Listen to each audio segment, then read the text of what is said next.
ဒီနေ့ကဘာပြောမလဲဆိုတော့ wireless band ကိုချုပ်ဖို့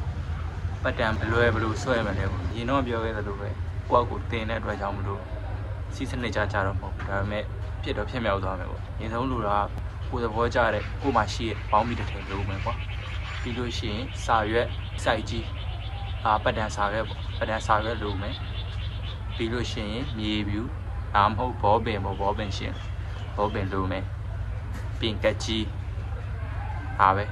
ဘာစလုပ်ကြမလဲဆိုတော့ဘောင်းမီကိုဒီလိုခောက်မယ်ကွာပြီးရင်စာရွက်နဲ့ကျွန်တော်တို့ trace လိုက်မယ်ခြေတော့ကတော့ wireless band မို့တဲ့ပဲဆိုရင်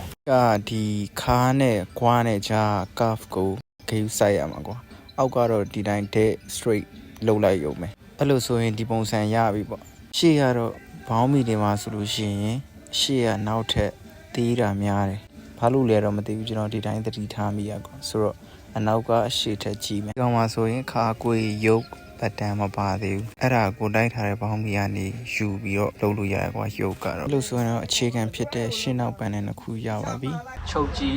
အစင်မပြေလို့ရှိရင်မေးချင်တာရှိလို့ရှိရင်ဒီမှာလာမေးလို့ရတယ်ထပ်ပြီးတော့ဘာတွေလိုသေးလဲပေါ့ရုပ်ဘယ်လိုဆွဲရမလဲ